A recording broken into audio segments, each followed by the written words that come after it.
Carl and Damon here from Brrraains A Head-Banging Life, gbhblofficial for short. And it's they made what into a movie. We are looking at another fighting one because all anybody seemed to have adapted at a certain point in video games was fighting. What was the obsession with going, let's choose the hardest thing possible to adapt fighting games? Street Fighter, Mortal Kombat, and now DOA, Dead or Alive, 2006 action film based on the fighting video game franchise Dead or Alive, which is developed by Team Ninja and published by Tecmo.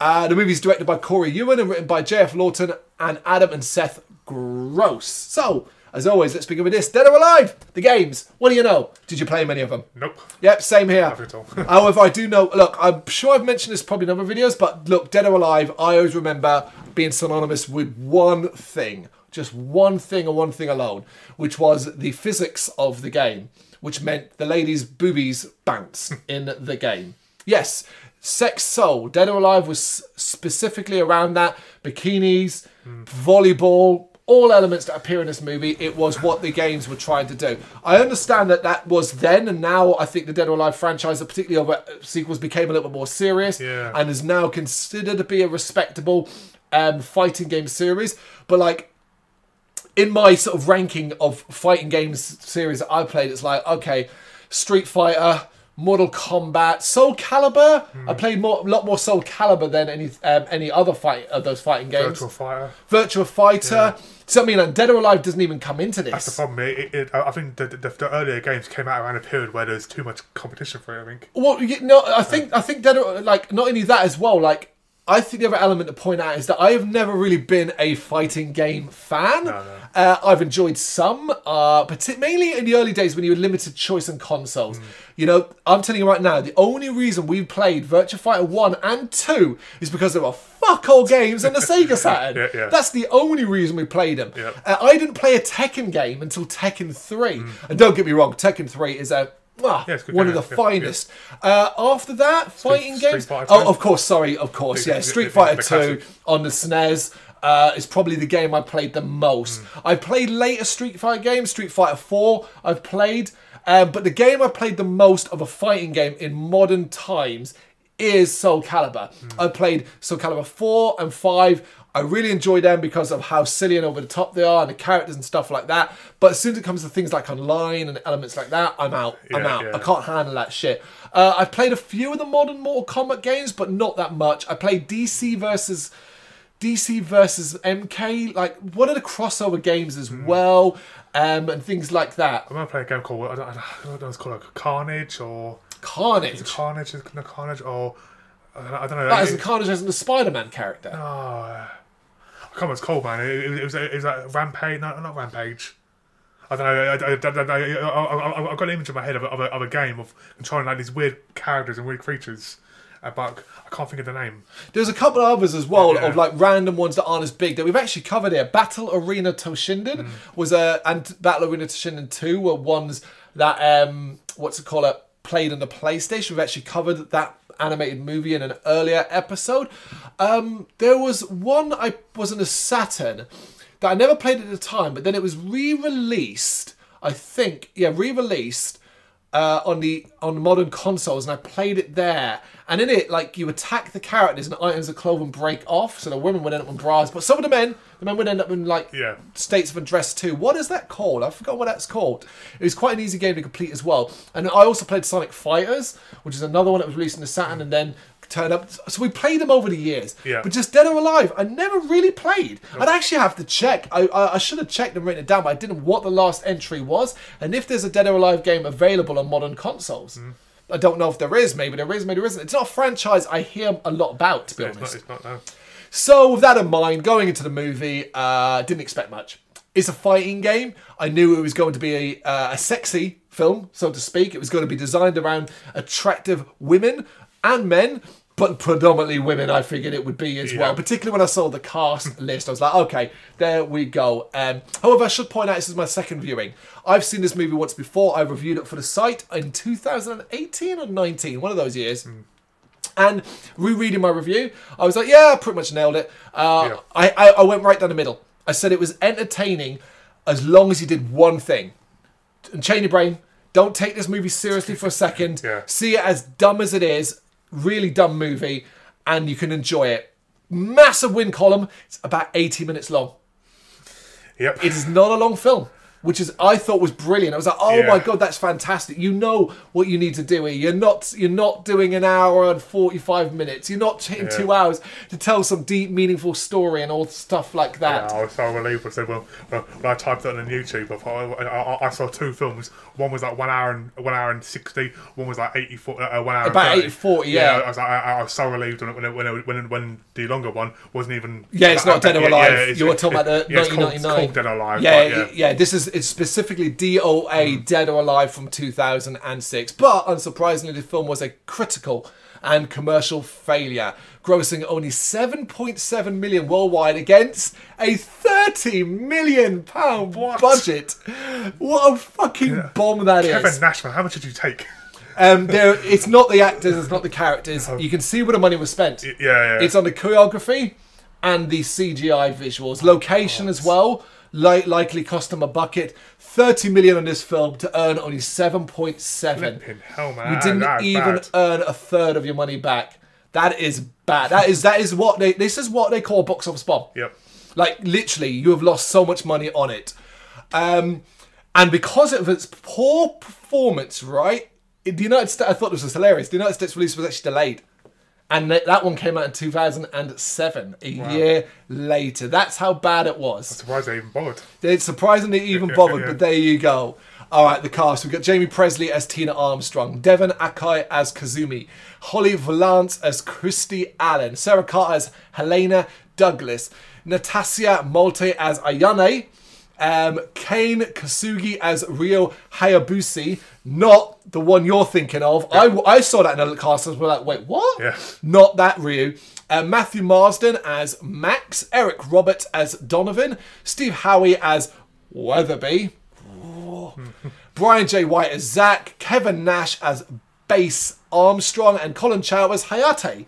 That was it. That was all the characters I wanted to write down. It's a lot, isn't it? Yeah. It is a lot. And they all have significant roles. Yeah. So get this right now. Characters out the window. There's no character development here. We don't know anything about them beyond what their fighting style is. The reasons for being here are non-existent bar one character who has a one reason, which is weird because then you'd think you'd put all the fucking weight behind her, make everybody else supporting, but in a desperation to make 3 characters all have equal footing, it can't get any of them right. I'm going to presume you mean the Tina, Kazumi, and Christy. South Korean girl, yeah.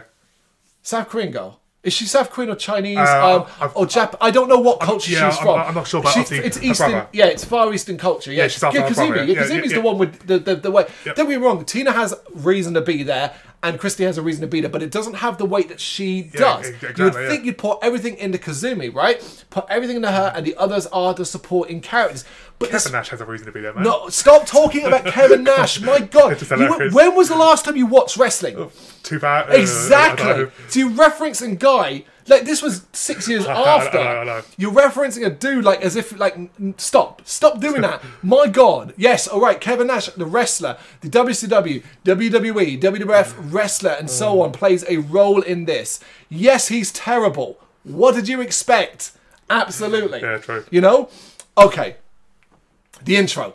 How I thought I was watching a Lara Croft movie. That swooping over the island, a CGI island, and into a CGI temple. I thought it was going to flash up going Lara Croft, Tomb Raider, you know, the Angelina Jolie movies. Yep. It felt like the intro to the second one where we had the earthquake and all that. Yeah. I was like, you know, but it's not that. Because in here we meet Princess Kazumi, who is refusing to believe her brother is dead and determined to find him. Much to the chagrin of his former best friend, who tells her that she can't leave, as if you leave the island, oh fucking no, you'll become an outcast, and you'll become Shinobi. What was that? I was like, don't use Shinobi like that's a thing. That's a game, isn't it? Yeah, it is a game, of course. But yeah, so apparently that's what happens. But not only that, the guards actually won't let her. And I was like, well, all the other parts are unimportant if the guards won't let her. And I was like, what do you mean won't let her and stuff like that? Which is exactly what the guards tried to do. Although we get this full army, only one tries to do them. She's named Mayani, and I laughed so hard here. You have all these Far Eastern characters. whatever culture they're from, actors and so on. And the only one that matters, is clearly a white woman. Yep. And I was like, why would you not cast another with purple hair? Why would you not cast another person from that culture in that role? What are you doing? Now, I'm going to presume it. You know what I mean? This is Natasha Malte, and she's fine. It's like everybody's fine. Yeah. But it felt, when she first appeared, I was like, is she cosplaying? Like, it looks stupid. Yeah, exactly. Yep. It doesn't make a lot of sense either. Because Umi tells Ayane that she'll find her brother or killer or his killer and makes her escape in the most over-the-top way possible. So get used to Dead or Alive's insanely over-the-top, fake as fuck, but somehow entertaining choreography. We are talking about people flipping in the air, jumping heights that humanly aren't possible. And remember, these people are humans. It's just impossible. It's hilarious. She somehow turns a sword embedded in the wall into a trampoline. That's not how swords work. They don't boing, they don't bend. There's not a fucking Sonic the Hedgehog spring pad. All you needed was bloody Leslie Nielsen from cutting the zip wires and then watching them fall. It is hilariously bad. But I think it's so entertaining. Because I think what this movie does right, and here's the best example, the movie knows it's nonsense. Yeah. So it's like, you know what? Let's go all in on that nonsense, and we're going to have people triple jumping in the air. How? You can't do that. It's not humanly possible. Yeah. This is a video game adaptation that knows it's a video game. That's shit you do in a video game. Yeah. You triple jumping in the air. Do you know what I mean? Double jumps don't exist. You can't jump and then jump again. What are you standing on to get your lift? What studio? I don't know about the studio. I didn't. They must have been bloody crazy to accept this as a film. I think, it's an interesting one about who actually you are right in that front, particularly for the money that was spent as well. But I was entertained, particularly she leaps over the wall, falling off the island.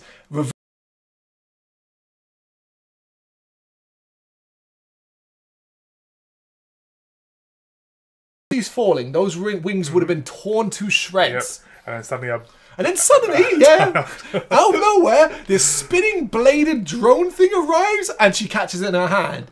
And she reveals the letters DOA and it says that she's invited to a tournament.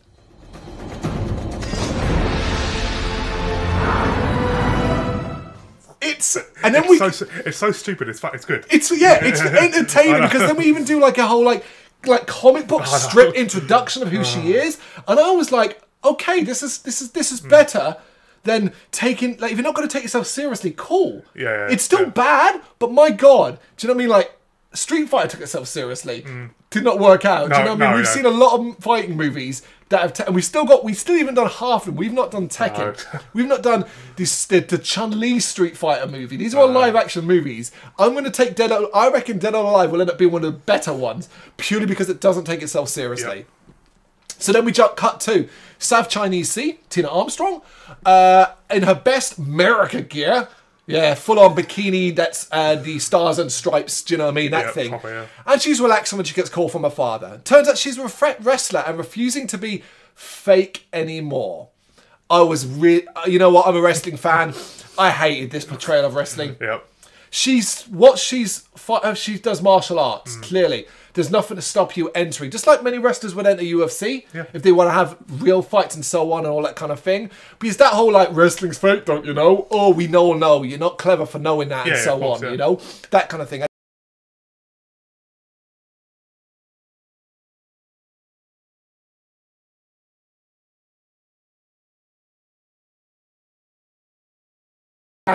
Looking mighty fine, and I'm angry they didn't utilise them more because it's Robin's show.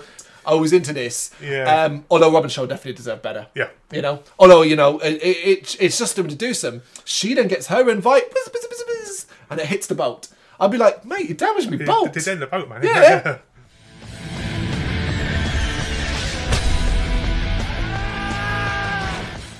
Now we're with someone having a shower. And she opens the door in a hotel room to find a group of men outside who want to arrest her. It appears as though she's at this hotel and has heisted money and diamonds. Basically staying there. That's what the whole thing seems to be. This is Christy Allen. And she blames her partner Max having given her up before agreeing to be arrested but needing to get dressed. Oh yeah, she's in a bath towel. Cue very slow motion, sexy pants being put on as all the men, the 3 guards go, oh. You know, like forget the job, forget that. They're just thinking, oh my God, I'm going to see some bloody skin here. Yep.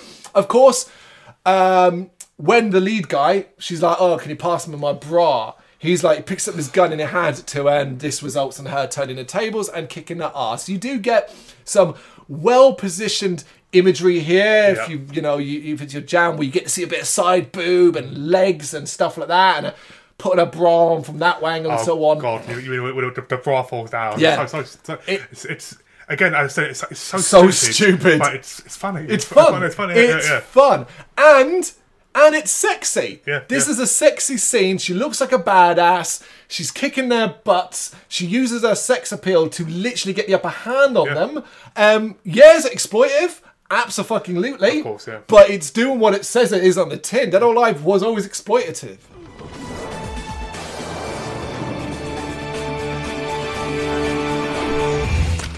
She's then able to escape by stealing the jacket and hat off an old man in a lift, somehow putting him inside the suitcase, which I thought was weird. You know, what was worse was the guy who checks the lift goes, "Oh, miss, your suitcase," even though the suitcase is currently going, instead, like maybe check that first before you call her back. On her way out, she's being watched by a man who we will later know as Max. And she gets on a motorbike, goes speeding with these horrible jump cuts where it's clearly she's not on the bike at all. Down the street in a motorbike, and her DOA invite lands right in the bike. The aiming of this stuff is wonderful. Wonderful. And that's our 3 main characters. That's no one else will get that kind of introduction. No.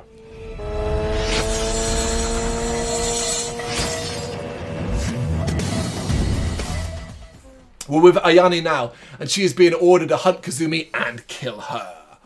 On a plane, because this film doesn't want to hang around, all the contestants of the DOA tournament are given an introduction video, and it's explained that they're all here because they represent the best of their chosen fighting fields. And they'll all be matched up and can win lots and lots of money. Sounds like playing Mortal Kombat. It is that basic kind of thing. However, I'm going to criticise Mortal Kombat in a bit in favour of Dead or Alive. Gonna absolutely do it. Absolutely. That's one of our earliest. Was that number 1? I have to check what our number was. Mortal Kombat might have been our number 1. Remember, we weren't always positive about it. No. Absolutely. Here we just kind of see other characters and things like that in the plane. There's nothing really to it. Basically, non-main characters. Some will have more dialogue than others, the likes of Zack and Bass and stuff like that. Secondary characters, including the main characters' troublesome partners. Because that's what we also get here. Because somehow, series of events, Max is there. Max is on the plane, even though he's not a fighter. We'll learn more about that later on, and somebody more where this film gets itself confused. Obviously, Tina's partner, which is Base, her father. Who have I missed? Kazumi, Hayabashi, he's on the plane too, as apparently he got invited somehow. I don't know. It doesn't really matter. And then all told to parachute out of the plane, and everyone seems really cool with this. Everyone's just like, all right, cool. I'm like, all right, fair enough.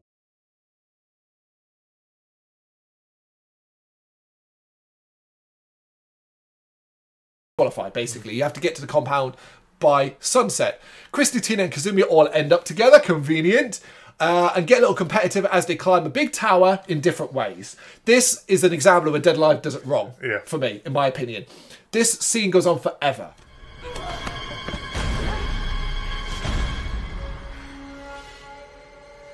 Oh, God. At the top, Max mocks them to take us along as their roller skating semi-host arrives and welcomes them. This is Helena. Helena. In the building, the actual host arrives and introduces himself as Donovan. This is Eric Roberts, the famous Eric Roberts, sporting a very relaxed hairstyle and flowing set of robes, so to speak. Yep. He's alright in this. Yeah. No one's great in this, but no one... I mean, well, there's 1 or 2 that I will say are terrible, but I'll get onto them. We then get video game style physicals and the chance to ogle some half-naked people. That is what I thought. It looked like a character select screen. Yeah. And, also women and men in states of undress. Yeah, when obviously, like, I think it's a Jax or what? Jax? That's a Mortal Kombat character. Zack. Sorry, Zack. Yeah, Zack. When he's like doing a dancing, it's like when he's set the character, they might do some little... like little move. All right, that's cool. That's what I thought that was, I wonder if that's the case. That'd be really interesting to know. What always bugs me about this, right, if they need to be in a state of undress to be scanned, why, why can't they do it fully clothed if they have to leave, they can leave their underwear on? True. Which is it? Do you see what I mean? Yeah, yeah. Either they're fully naked, and you can do that, and do you know what you do? You create strips of metal over there and all that, and then you up the sexiness, or you just do it fully clothed. Yeah. Matters not to me. It's just kind of like, oh yeah, it's the half-arsing of like sexiness in this more than anything else. We also find out that Helena is going to take part. Okay, I don't fucking care. I still don't care by the end. Nope. We see she, though, is being watched by the pervy nerd Weatherby, and I am going to call him a nerd for its entire movie. Fucking nerd. Yeah. As Donovan arrives and wants to check in on Tina. We see her being injected with nanobots, seemingly so Donovan can create some sort of database, because apparently they get injected with nanobots so he can record their data and see who the best fighter is and stuff like that. Nobody questions, right? Nobody questions being injected with this gigantic fucking needle. Everybody does it happily. What are you doing? Are you insane? I like the idea behind it. The fact that you can sort of like track their movements on the island, sort of thing. Yeah, it made more sense in the sort of, because we are dealing in a futuristic world that doesn't often make a lot of sense. So I was fine with that. I like the idea of recording the fighters' data and stuff like that.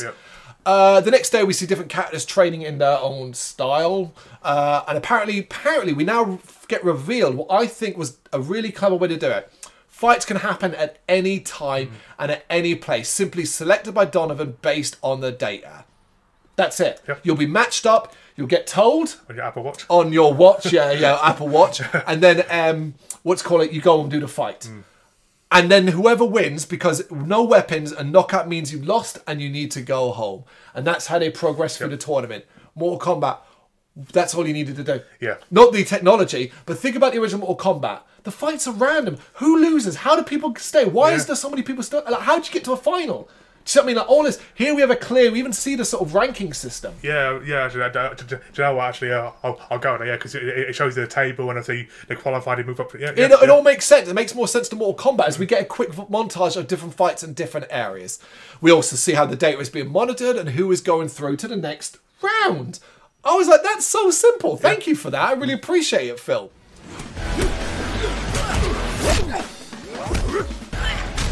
Of course, all the major characters win their fights, but it's such a quick montage. It's hard to really take anything to be impressed. Yeah. It seemed to me to be more about gymnastics than fighting per se. I was a bit like, this is where you needed to slow it down. And I'd make an argument that most of the fights aren't given the time to really take it in. That is what Mortal Kombat does win. Yeah. But most of the fights, were lengthy and had like meaning and impact and stuff like that. Here it's like, boom, boom, boom, boom, boom. Oh, next one. Yeah, straight away, yeah. And it's also something about like style and visuals, like ones that are in the rain. We'll get to that stuff later. Kazumi, though, was sitting alone. I remember the time when she was captured and rescued by her brother, Hayate. We also see him get a DOA invite, so that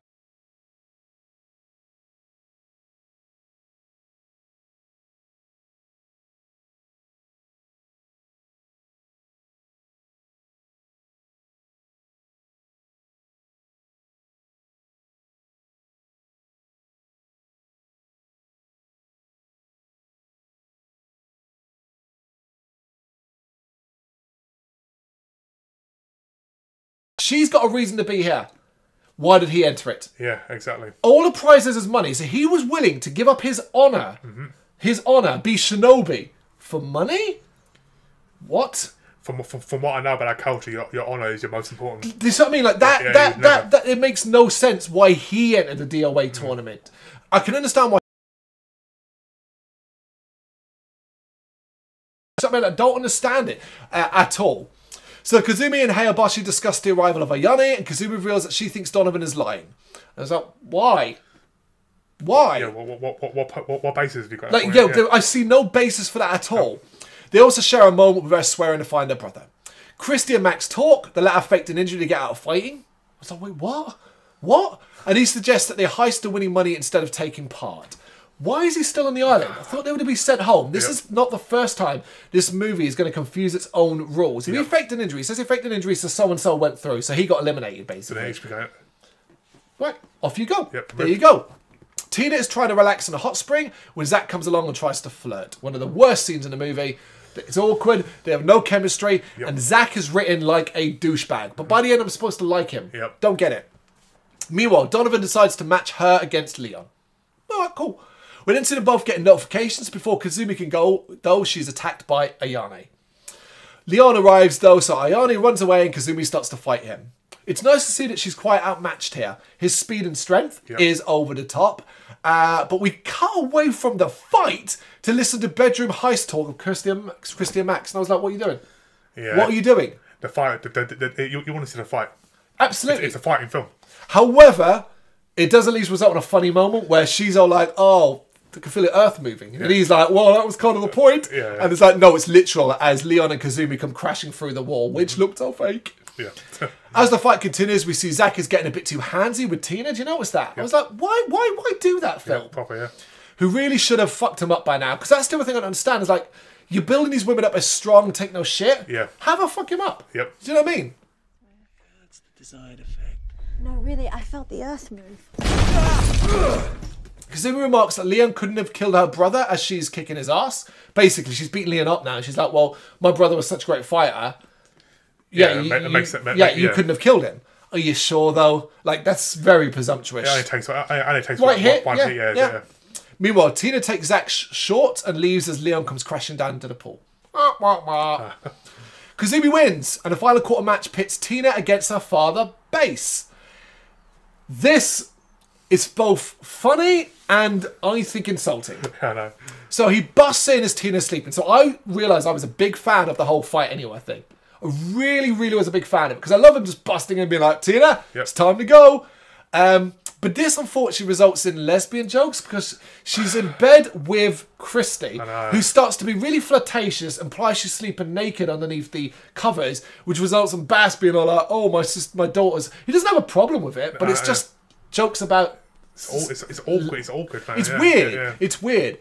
And then he agrees to leave and deal with things tomorrow. And I'm like, wait, how is that the rules? You can just put it off to the next day? Yeah, I thought as soon as I watch it activates. This is the fight. Yeah. You will fight till one of you loses, right? But no, apparently not. No. Oh my God. No, Dad, she's just another fighter. We're just sleeping together. Yeah, I can see that. No, I mean... Weatherby informs Donovan that he thinks Max is fake, and Donovan suggests, well, okay, then we'll have some fun with him, sending another fighter named Damon to beat him up. But Max is able to beat him with shoes, throwing shoes, kicking shoes at this guy. Ridiculous. Yeah, it is silly, it is ridiculous. But this is the stuff that isn't entertaining. Yeah. It just feels dumb. The next day, Tina's getting acupuncture from Kazumi as Bass arrives. More jokes about her being in a relationship with Kazumi. I was like, oh, lay it down, film. Come on, man. Yep. Before they fight on the raft, they make a rule, which is they have a fight. Whoever falls in the water will count as a knockout. That means they win. So you can make your own rules for how you win then. Yep. Right, okay, just make your own rules. This is the stuff I don't like. Yeah. This is why I start to get a little bit annoyed with the sort of concept behind the story here. This is the worst fight in it as well. Yep. Because they're trying to include sort of wrestling moves, but also like the fucking rafts are so small that they should have been unbalanced almost immediately. His weight alone should have tipped it upside down, you know? It's Jack and Rose all over again, you know? All of this while Kazumi watches from the top of a water wheel. Because... He jumped in it. He jumped in it, launched her in the air, and she landed on top of this water wheel where she's now just slowly walking along. Did we say this movie's pretty dumb? Yep. Yes, absolutely is. But yeah, Bass loses, of course. Doesn't get knocked out, and he's actually proud of his daughter and stuff like that. In the brief scenes they've got, I do think they do come across like a potential father and daughter. They have good chemistry, but the thing what annoyed me is that he clearly intended. He saved her a few times. Yes. So he didn't really want to win. So then just retire. To say, I'll retire. You know, it worked for Max. You can just say, I don't want to fight. You win. There you go, and so on. Sometime after, everyone's relaxing on the beach, and Max is massaging Helena. It's a beach party. He notices a tattoo on her back and scans it with some sort of device. Before Christy interrupts, thinking like, he's being a right snake. Jealousy, and invites Helena to volleyball. And I was like, oh my God, I'm doing Dead or Alive volleyball. Yeah. It's Christy and Helena versus Kazumi and Tina. Hayabushi does what it's what I hate in these movies. He sees Kazumi in a bikini and it's like, good. He might... Jim Carrey, The Mask.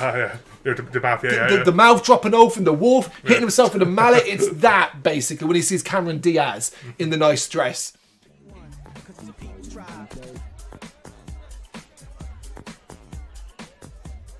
He suggests she keeps Donovan's attention focused so he can, I'm going to stress this, sneak in and explore the inner workings of his building. Note what I've said there. It's beach volleyball, very DOA. We cut between the beach volleyball of the women jumping around and, the bikinis, and Habushi proving to be so terrible at stealth immediately as he basically fights an untold number of guards on his way in. And I was just like, Yep.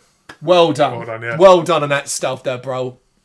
Why not just have him sneaking around, having a bit of a stealthy thing going on here? Could have worked, you know. Where are we up to?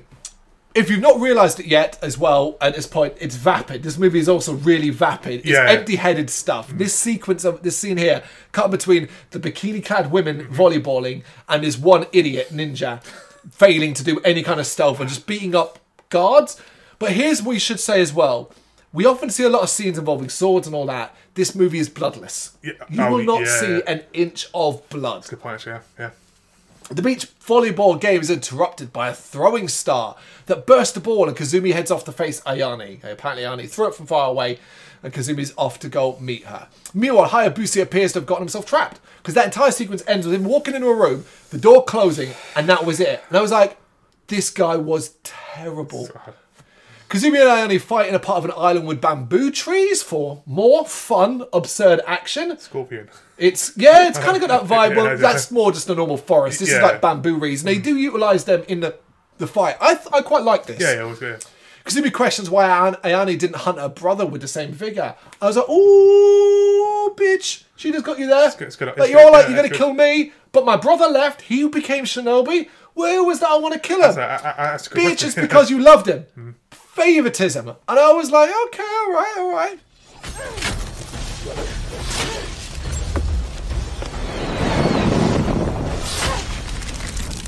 So he suggests they work together, but Ayane continues to attack. Kazumi looks to have the upper hand, but the arrival of Tina looking for her allows Ayane to run away and live for another day, fight for another day. Yep. Back at the beach, Max reveals that he has worked at the tattoo on Helena's back, and it means Helena, and that he thinks that is the key. Christy reveals it's just a tattoo, dumbass, basically. She's been bragging about getting it in Paris last year. Who the fuck gets their own name tattooed on their body and then brags about it? Who does that? Imagine I just had Carl written down my arm. Hey, damn, look at my badass tattoo. In case I forget my name. It's so stupid. Good God. Weatherby arrives, and he looks at Helena with... They actually do it properly, at least here. They do cheesy love music. Yeah, probably. Like an old-style black and white movie kind of thing. He goes up to introduce himself. He's really awkward because he's a nerd. And she ends up giving him the time. She seems to find him adorable, even though she keeps getting his name wrong for some reason. It's not that hard. Yeah. Zach then tries it on with Tina again, but she kicks him in the face this time, revealing they've been matched up. And I was like, cool, we'll have a little fight in this. Because it looked like an arena kind of area, people around the decks and all that. The party stops, and Zach, though, tells her off for ruining the party. And she actually looks like she's like, oh, I'm sorry, everyone. And they agree to fight the next day in Forbidden Square. Oh, I'm going to get to that in a minute. Go back to the party. What? You have to... Why can't you just... Like, there was a fighting opportunity. Plus, as well, like, her and Zach, like, he's been a dick and all that. Yep. But the fact that he's like, oh, you're ruining the party. I was like, does that make her out to be a bad guy?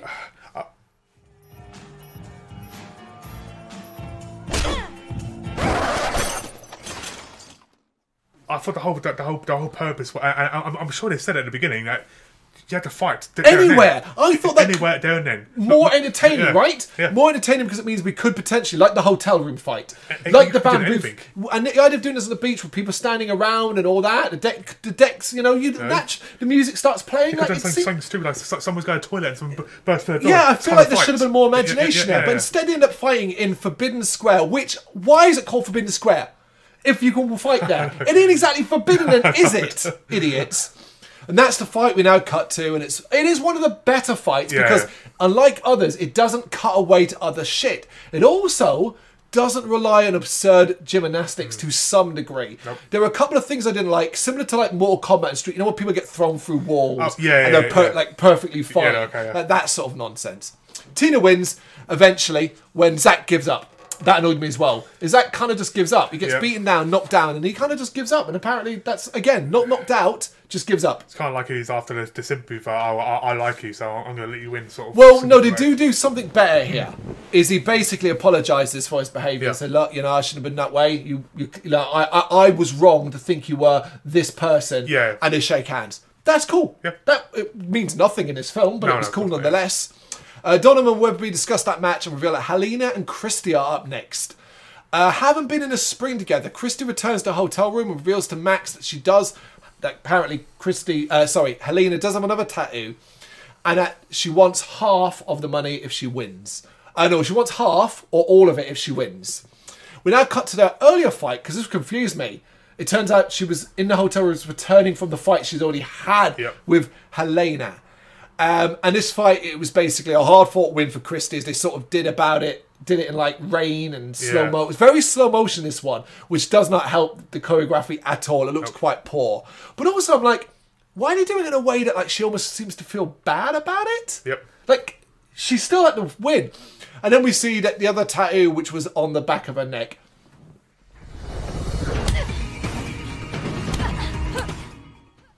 Not only was it on the back of her neck, it is fucking huge. Are you telling me Max didn't notice that when he was massaging her before? Apparently not. Like, it's quite a big tattoo. In the hotel room, Christy shows him the tattoo drawing she recreated, and they realise the vault is inside the Buddha's head, which is in the tower they climbed up at the start of the movie. Boom. It's down to the 4 fighters now. Kazumi, Hayabushi, Tina and Christy. And the next day, the 3 women wonder where he is. Kazumi decides to go and find him, with the other insisting they're coming too.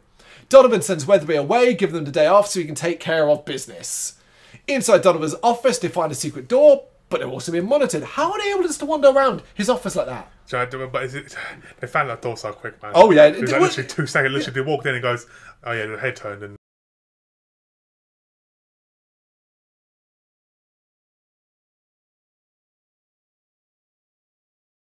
And Weatherby runs into Helena, giving her support and suggesting that her father will be proud. And she finally gets his name right here. Get it? The others have found a secret lab, discovering a monitoring station and finding an unconscious Hayabushi. However, before they can rescue him, they are gassed and then seemingly captured. So we're in the end game here. Donovan now starts to monitor Weatherby and Helena, and we see in a flashback Donovan fell out with Helena's father, who wanted to shut down DOA, and Weatherby suggests that Donovan may have been responsible for her father's death. So there's the backstory. yeah. Seeing this, Donovan now orders his troops to kill Weatherby and Helena. The pair of them are confronted by a huge number of guards, and I mean a huge. There's like 50 people here, all with swords. But Helena is able to fight them all off. The lack of blood, stabbings, it is pure hilarity. And there's one left that Weatherby ends up punching when he comes up behind him and hurting his hand. Yep. And apparently now Helena's really into him. I know. This is dumb beyond dumb. It is, yeah. It is absurd to have her defeat. These guards are they're putties. They're Power Ranger putties. Except even them they would occasionally get their hands on the Power Rangers. These people are terrible. But they've all got swords. Yep. Helena's using a sword, slashing. There's no blood, there's no scent, and everybody goes down and then gets back up. And it's so dumb. It's so dumb. It is indeed. I've got your back, Helena. And it's hard to be entertained by something this stupid. They head off to break in via a different route, but are followed by Max. Inside the main complex, the 4 semi-finalists are captured, and Donovan reveals his master plan. Because like all good villains, he's going to tell them exactly what he's doing. Of course. An advanced form of neural interface that allows him and the others to use the fighters' combined skills to become the ultimate fighter. Okay, so that's why he's monitoring him. That's what he's doing, collecting the data. He'll be the ultimate fighter. Fine. Here's the issue. This isn't like a neural implant. It's a pair of sunglasses. Yep. Sunglasses. And the problem with that, as the film will show us, what if they get knocked off your face? Yeah. What if they get knocked off your face? It's so stupid. It is pretty dumb. Meanwhile, Weatherby and Helena get to the nerd's lab, and he attempts to stop the process. Donovan now reveals that he kept Hayate alive and in peak condition to test the technology. So he's waiting for this opportunity, and he's now going to use it on the best fighter possible, Hayate. The problem with this is I can't understand. Does that mean Hayate won the tournament? Because that would mean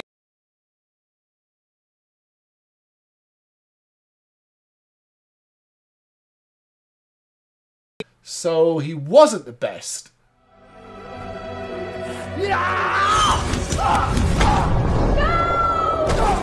Max finds his way to the vault, solves the puzzle, which is one of those block moving puzzles, but is knocked out by Damon, who's suddenly a character in this movie now, who is apparently working for Donovan. With this successful demonstration, Donovan can now sell the technology to watching buyers who were watching the fight.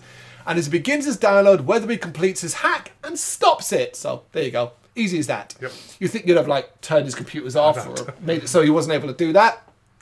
He also alerts the CIA. How? Through his computer? I love that Donovan gets a thing saying CIA alerted. Okay. Again, it's so stupid. It is. Yeah. This angers Donovan, who heads off to get him. As Weatherby sets about releasing the others, Helena goes to buy him some time by fighting Donovan, and he reveals now that he had her father killed. So they fight. Damon starts collecting the money from the vault as Donovan defeats Helena and then knocks Weatherby out.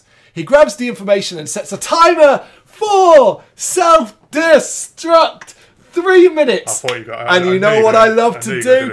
And I checked as well, this is pretty sequential, so I feel it's accurate. So you have a 3-minute timer. How long does the film actually give us? So Donovan and Damon meet up and start heading out as Helena gives chase.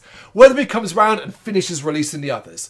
Kazumi, Helena, Christy, Tina, Ayane and Hayate all start attacking Donovan, and Damon eventually beating them. The moves in the Four Girls versus Donovan section is fucking hilariously bad. We then see cut to 2 minutes being left in the timer, meaning 1 minute, according to the film, has passed. Actual time had passed 1 minute and 45 seconds. So 45 seconds longer. Yep. Weatherby tries to stop the self-destruct, but is unable to. Hayabashi and Weatherby then defeat Damon, find Max and drag him off because he wants the money. Let's go back for the money. This place is going to blow up, dude. Idiot. The women combine their talents to knock Donovan's glasses off. Fucking idiot. And as he tries to run away, he's attacked by Hayate and Kazumi, who knock him down and then use one of her darts to paralyze him completely. Everyone then escapes as the base explodes, the bomb going off at around 5 minutes in total. Oh, it's about 5:01 I got to. So it's over 2 minutes out.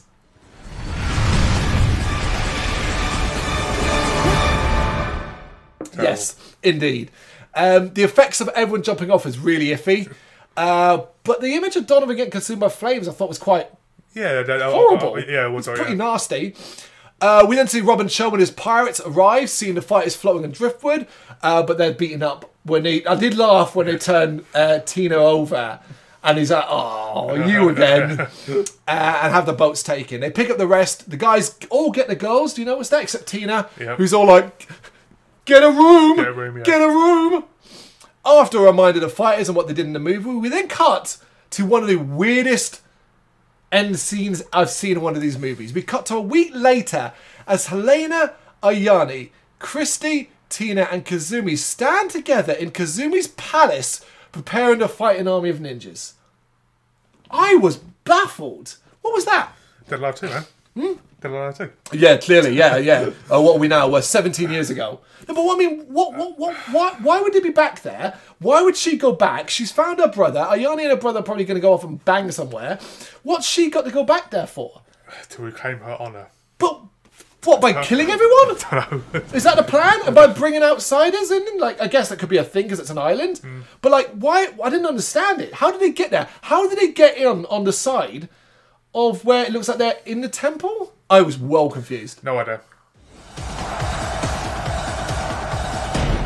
Why don't we just split them up evenly? Terrible film. It's not a terrible film. No, it's a terrible ending. Yeah. It does a lot wrong. And it is a really, really bad movie in a lot of places. Yeah.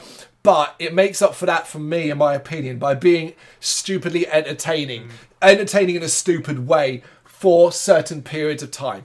It's short. It's to the point. It doesn't hang around. It knows exactly what it is. It's trying to sell you sex, but also give you the implication that these are powerful women who could kick your ass if you looked at them in the wrong way. Yeah. Elements like that are all perfectly fine, but it's wrapped up in a nonsensical story, dumb action, laughably over-the-top choreography, characters that mean fuck all, have nothing going for them. it's not a good movie. But I do reckon it's worth a watch. No, you're disagreeing. No, I mean, I watched it once. The fact that you've seen it twice is... Well, I had to watch it a second time, didn't I, for this? I didn't choose to watch it a second time. Basically what you said, I mean, it's so bad, it's good.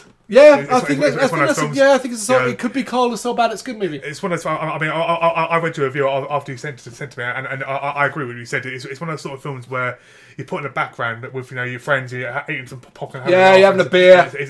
You're laughing at the silliness of it. Yeah. You know what I mean? Like, I think that's exactly what it is. Yeah, exactly what it is. Low expectations, and unchain your brain, and you might have more fun. That is DOA, Dead or Alive from 2006. You got any thoughts on it? You know what to do. Let us know in the comments. Thank you very much for watching. If you'd like to see more content like this, please consider hitting the subscribe button. It is gratefully appreciated.